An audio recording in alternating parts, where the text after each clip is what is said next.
terrível nessa época. O povo tinha 3 tipos de pecados gravíssimos que o povo cometia. O primeiro pecado do povo é que o povo estava com as suas mãos manchadas de sangue inocente. Isaías capítulo de número 1 vai dizer, Isaías fala: as vossas mãos estão manchadas de sangue inocente e de sangue dos profetas que haviam profetizado, e o povo não dava ouvido aos profetas, e muitos dos profetas morreram por causa disso. O segundo pecado de Israel era a injustiça. O povo redigia leis que favoreciam o mais rico e que desprezavam o mais pobre. E o terceiro pecado, e o mais grave de Israel, era que Israel estava profanando o templo do Senhor. Este pecado era o mais grave do que a injustiça. Este pecado era mais grave do que as mãos manchadas de sangue. Sabe o que é profanação? Profanar é eu tratar uma coisa que é santa como uma coisa comum. Profanar é eu tratar uma coisa que foi separada por Deus, uma coisa que é santa, ter desrespeito com aquilo. Israel começou a ter desrespeito com as coisas santas de Deus e começaram a profanar o seu altar. Aleluia! Nós estamos aqui diante de um altar nesta igreja. Este altar aqui não é um altar comum. Este altar aqui é um altar preparado por Deus para que a sua palavra viesse a ser pregada. Aqui não é um lugar comum, é por isso que neste altar aqui deve haver respeito. Aleluia! É por isso que este altar aqui não deve ser profanado. Quando eu profano o altar, aleluia, sabe como eu profano o altar? Quando eu profano o altar, quando eu canto música do mundo lá fora, e eu canto aqui dentro também. Sabe quando eu profano o altar? Quando eu profano o altar, quando eu prego aqui dentro, mas lá fora eu não vivo. Sabe quando eu profano o altar? É quando eu venho para este lugar em pecado, desconcertado da presença de Deus, eu estou profanando o altar. Aleluia!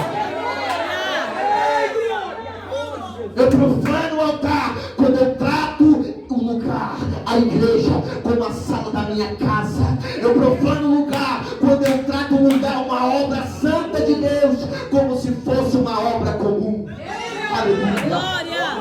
Israel estava profanando o altar. No capítulo 8, Ezequiel está em Jerusalém. A Bíblia diz que ele estava na sua casa. Deus fala com ele dizendo: Ezequiel, eu vou te levar até o altar, eu vou te mostrar as abominações que este povo tem cometido. E a Bíblia diz que Deus toma Ezequiel pelo seu cabelo e o leva sobre o altar.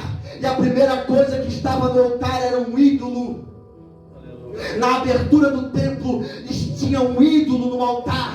Deus olha para Ezequiel dizendo: Ezequiel, está vendo este ídolo que está na frente do altar, esta imagem de escultura? Coisas piores do que essa verás.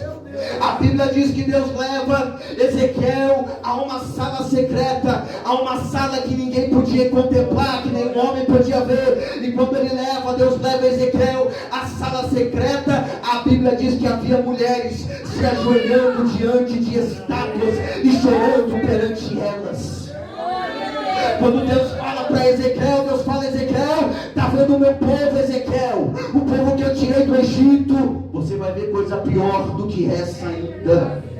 E a Bíblia vai dizer que Deus tira Ezequiel, leva ele para outro lugar, e havia pinturas na parede de todo tipo de animal que há sobre a terra, e o povo se encurvando diante dos animais. E Deus fala para Ezequiel: está vendo, Ezequiel, coisas piores do que essa ainda tu verás. A Bíblia vai dizer que Deus leva no final Ezequiel a outra sala secreta, e o povo estava de costa para o altar, dobrando o joelho para o sol. Aí Deus olha para Ezequiel e fala: está vendo, Ezequiel? É por isso que a minha justiça está sobre a terra, porque o povo perdeu a minha presença dentro do altar. O povo perdeu a minha presença dentro da igreja. O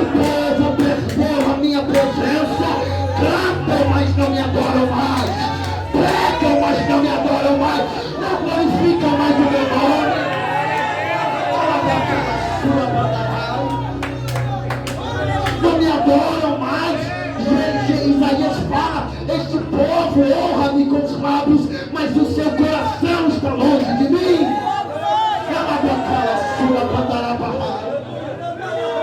Este povo me glorifica com seus lábios, mas as suas obras não podem ser contempladas. Aleluia. Deus fala para Ezequiel: Ezequiel, eu vou levantar um homem. Ezequiel, Deus fala para Jeremias: Jeremias, eu vou levantar um homem. E a Bíblia vai dizer